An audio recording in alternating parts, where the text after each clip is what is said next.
This is an article from the police chief in Kenosha.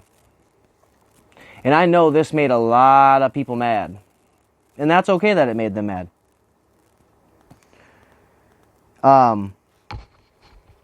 My officers did nothing wrong in allowing the teen gunman to walk away after allegedly killing 2 protesters, Kenosha police chief says. There was nothing to suggest that this individual was involved in any criminal behavior, Chief Dan Miskinis said Friday of the circumstances his officers faced. There's a frame of Kyle walking with his hands up. There's also video of the Kyle walking too, and the police just passing him.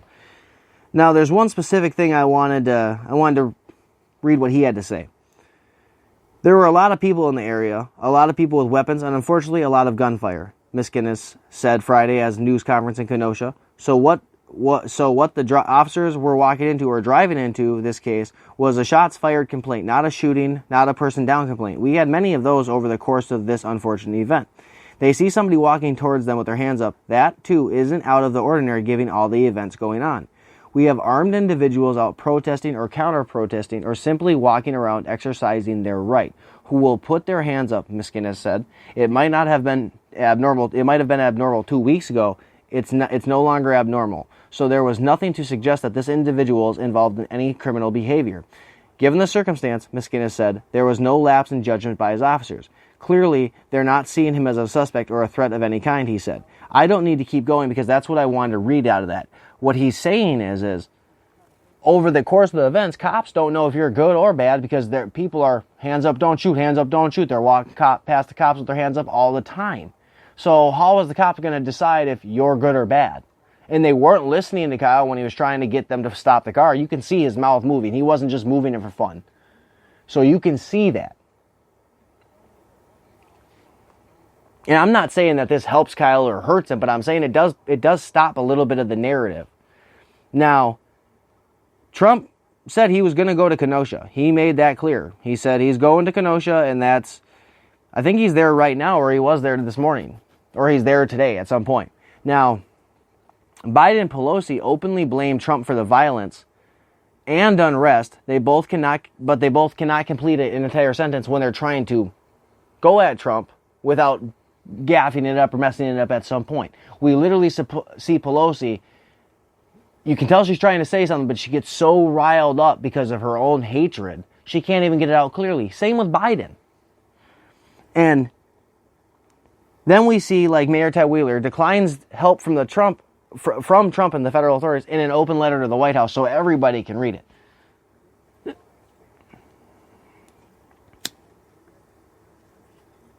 When you have mayors like that, you end up with mainstream media outlets like this. The mainstream media has a collective cry due to the Trump speech. They all get mad and angry and are going to pick it apart, la-di-da-di-da, not go after the protesters chasing down Rand Paul and Van Jones and Brandon Strucker. They're not going to go after any of them. They're going to focus on that speech. The RNC conventions, as they deny, the mainstream media denied the violence that literally plagues Twitter every day, the constant rioting at this point. 90 days ago might have been a little different, maybe a little easier to grasp. Like, okay, I guess they did it now, it's going to be done and over with. It's not now. They haven't quit going. They haven't quit having unrest. They haven't quit going to burn stuff down. Look at Portland. Portland is the prime example of this. They are just adding names to a list to continually be justified about screaming about. Let's be honest with that. That's literally what they're doing.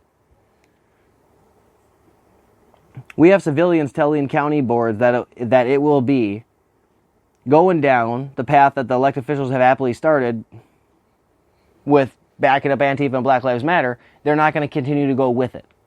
There's a video of a man in California, a business owner. He literally goes off on the county board in one of the most polite ways I've ever seen. He literally was like, yeah, the polite civilians you see right now, the good civilians, they're not going to be polite and good anymore if you keep letting what's going on go on. Did anything change? Probably not. One board member, I think he said, was asleep in the video. That gentleman behind the mask that's sleeping right there, yeah, that.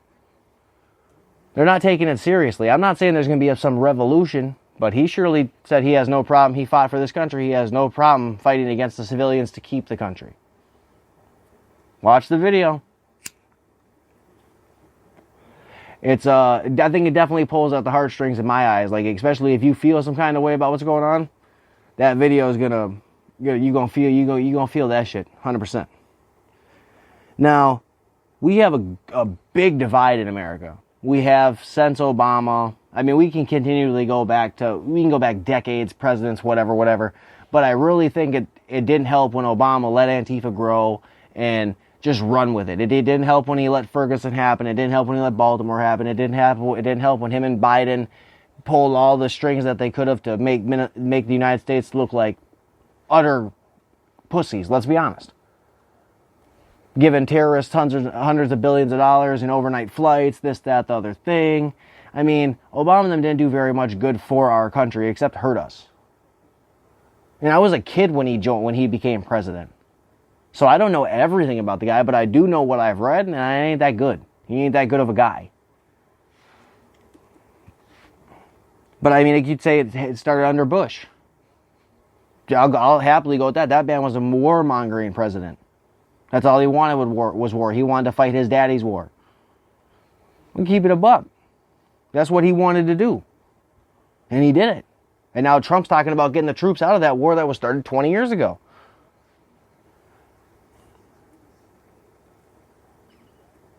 Now, I've heard the arguments that Republicans had the House and Senate and majority in 2016, so why was nothing done, da-da-da-da-da. I mean, yeah, you might have had the majority, but you still had nonstop hate for Trump going 24/7, 365. Then you literally just had people that thought, I mean, like they said, like Tucker Carlson said, like Tim Pool said, like Steven Crowder said, like Styx Hexenhammer said, when it comes to voting this year, you can't think that you got it in the bag and not go vote. You got to go vote. Because that's what happened in 2018. I think a lot of Republicans thought, oh, we got this in the bag. No, we didn't have it in the bag, and they took it. And look what they did for the next 2 years. Impeachment hoax, da-da-da-da-da-da, non-stop. Now, one of the things that I think is extremely fucked up is some of the names of Democrats like Pelosi, Nadler, Sanders, Biden, Schumer, so many others on all sides, right, left, and center, have all been career politicians who have done nothing except line their own pockets, preach and pitch that they are the answer to the Great Divide, that they're going to have all the right answers, they're going to fix everything, da-da-da-da-da, but yet nothing gets fixed. How are they the answer to the Great Divide when they've been around in office for 40 years? Wouldn't they be one of the reasons the Great Divide is so divided? You've been in office for 40 years, but what have you really changed? Nothing. You've hurt a lot of people. You've lined your pockets. But you didn't really stop a divide. And that's why that's why I say left, right, and center. I think there's Republicans that preach bullshit that they know they're not going to stand to. And I think Trump's going to drain them on office too. Look how many never-Trumpers there are. What have they done except line their pockets? And let's keep it a buck. They haven't fixed it, and a lot of these people, like Pelosi, Biden, a lot of them people have been in there for 40 years, and here I say 30 plus years in office. So I'm giving them a little bit of extra, a little less time, you know what I'm saying? But they've been in office for so long, and what has really changed under them? Nothing. Now, what I've always noticed is that the left bows to the fringe. The progressives that yell and screech as loud as they humanly can, knowing that the officials will openly cater to the said calls. In 2018, people were duped by progressives portraying themselves as moderates. The minute they were in office, they had showed their true colors and were immediately went after the career Democrats and made them bend the knee. People can say Pelosi puts AOC in her place when clearly it's the other way around. AOC barked the orders from the bottom up, and Pelosi follows suit. Yeah. I know a lot of Republicans see it. I know conservatives see it. I know liberals see it. I know the fringe doesn't want to see it. Like I said, you gotta grab that smoking locking with your boy, because this is a big one, man. This is a big ass episode. Now, we see that the justice system, I'm not going to say that the justice system is fair, because it's not. It's supposed to be fair. And everyone knows that's literally just a cruel lie.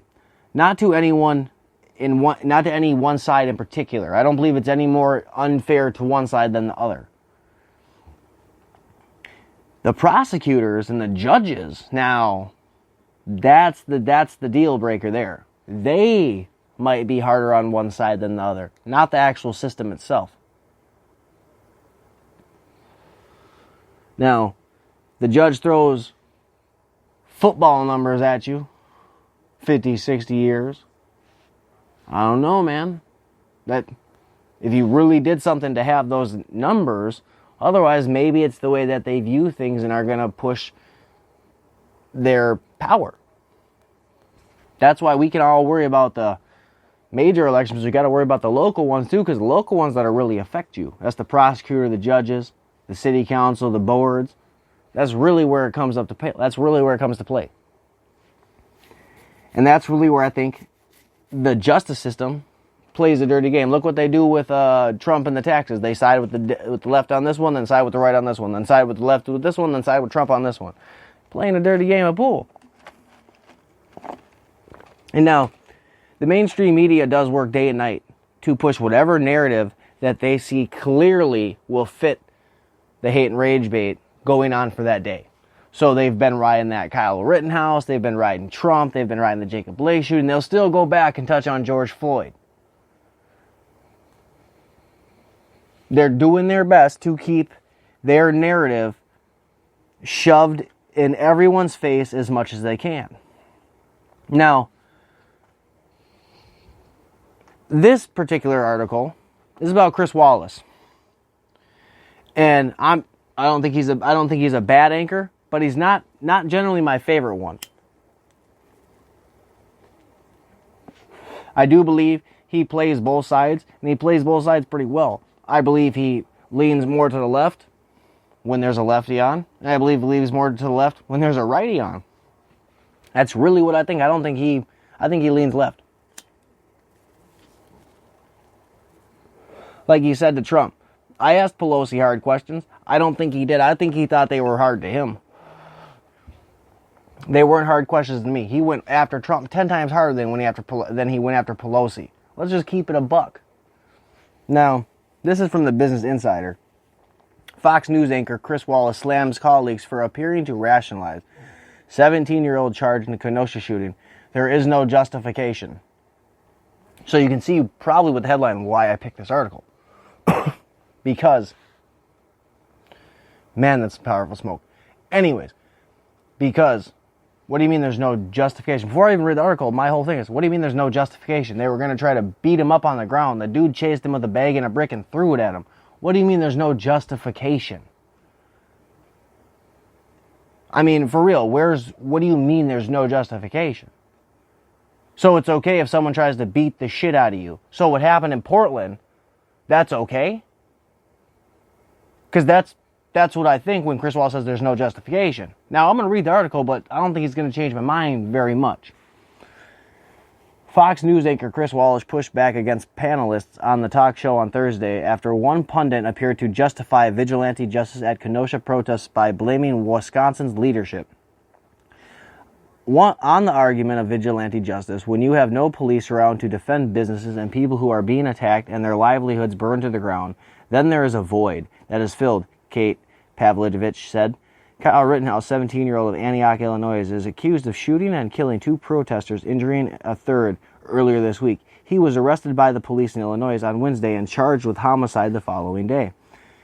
Just as it's fair to say that the rioting and looting is completely inappropriate response to George Floyd or Jacob Blake, vigilante justice is a completely inappropriate response to the rioting in the street, Wallace said. The Fox News anchor Chris Wallace on Thursday pushed back. Just as it's fair to say that the rioting... There's no justification for what happened in Kenosha, Wallace said, and vigilante justice is a crime and should be punished as a crime. Kate said, a commentator on the show, had criticized Wisconsin Democratic Governor Tony Evers after the White House Chief of Staff, Mark Meadows, said Evers rejected the Trump administration's offer for additional law enforcement. Evers has now accepted the assistance from the National Guard.